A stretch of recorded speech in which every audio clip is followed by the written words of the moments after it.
Salve, salve, galerinha! Bem-vindos para mais uma aula de História. E na última aula eu falei um pouquinho sobre o ato de historiar. O que quer dizer isso? Como o historiador, ele produz a história. E que, obviamente, para poder fazer esse estudo sobre o passado, ele faz uso de uma série de fontes históricas. Isso facilita, isso ajuda ele nessa análise do passado. Só que existem uma infinidade de possibilidades de se estudar o passado. E nisso a gente tem vários tipos de fontes que nos permitem olhar esse passado. A gente tem as fontes de imagem, de som, as fontes escritas, os fósseis, os objetos. Então, nesse vídeo, a gente vai falar um pouquinho sobre esses diferentes tipos de fontes utilizadas pelo historiador para produzir a sua versão da história. Vamos lá? A fonte mais comum e talvez as que sejam mais usuais para o nosso cotidiano são as fontes escritas. São textos, são documentos que foram deixados por seres humanos utilizando-se a escrita. E aí a gente tem, por exemplo, cartas, relatórios oficiais, certidões, jornais, tudo aquilo que foi produzido. Mas, obviamente, que essa análise sobre esses documentos escritos, elas são muito rigorosas. Porque nem tudo que está escrito, nem tudo que foi deixado, a gente considera como verdade absoluta. Tudo tem que ser questionado. Então, por exemplo, você tem vários documentos escritos que registram sua história.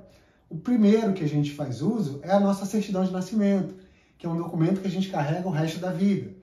Nele, tem as informações do nosso nascimento, nossos pais, nossos avós. E é um documento, é uma fonte histórica escrita. Existem várias outras, livros, cartas, como eu venho falando. Mas nenhum documento escrito, ele é uma verdade absoluta. Outra fonte muito comum de ser utilizada, sejam nas aulas de história ou até mesmo nas aulas de arte, são as imagens.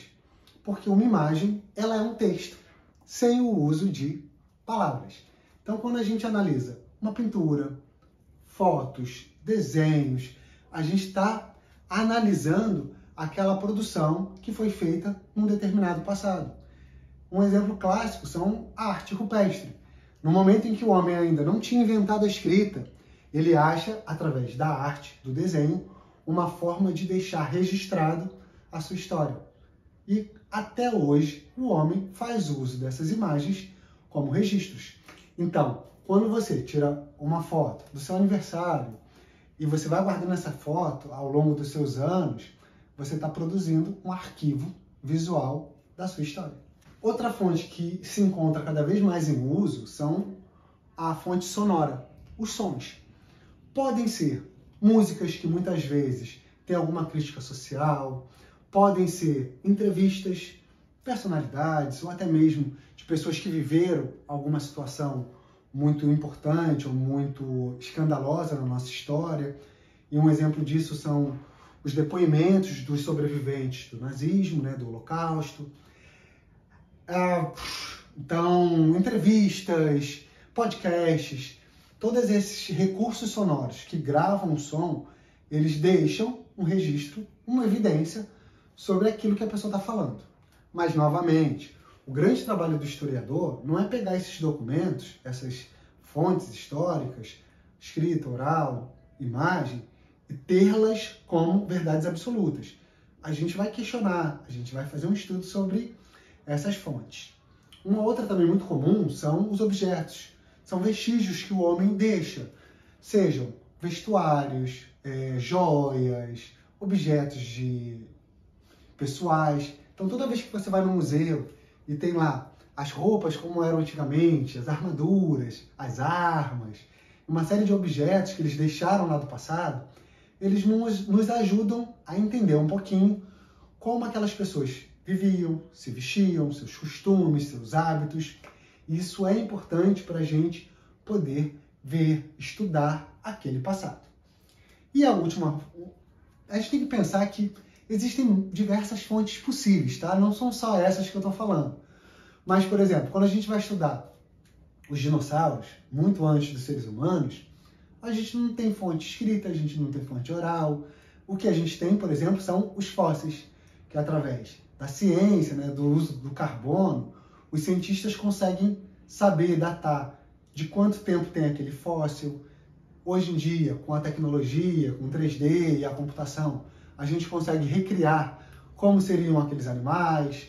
Então, existem várias fontes históricas. E aí, cada historiador, de acordo com o tema que ele estuda, né, o período que ele estuda, ele vai fazer uso de uma ou de várias fontes para tentar reconstruir aquela história que ele busca contar.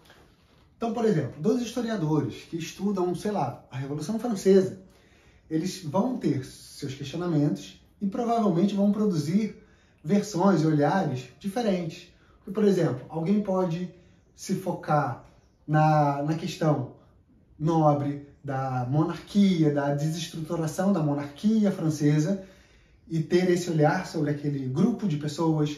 Outros podem pegar as mulheres dentro dos movimentos revolucionários na França. Então, cada historiador, ao escolher a sua fonte, ao escolher o seu objeto, ele vai produzir um olhar e vai produzir caminhos diferentes. O grande legal dessa história é que você pode pegar esses vários olhares, essas várias versões, essas várias interpretações e ir lendo todas elas e montando na sua cabeça esse cenário, esse panorama de como era aquela época, de como era aquele momento. E todas as transformações que, por exemplo, a Revolução Francesa trouxe para gerar as sociedades democráticas que nós temos hoje. Então, galerinha, é isso. A história, ela é muito complexa, ela é muito interessante e ela leva várias coisas em conta para ser produzida. Então, o papel do historiador, ele é muito importante na nossa sociedade hoje. Porque ele não constrói só um olhar sobre aquele passado, mas ele busca estudar quais são as permanências, quais são as rupturas que aconteceram com aquele passado e pensar, possibilitar caminhos para que a gente, vocês, pensem como vai ser o futuro de vocês. Então essa aula vai ficando por aqui. Espero que vocês estejam gostando dessas discussões, que são um pouquinho mais teóricas.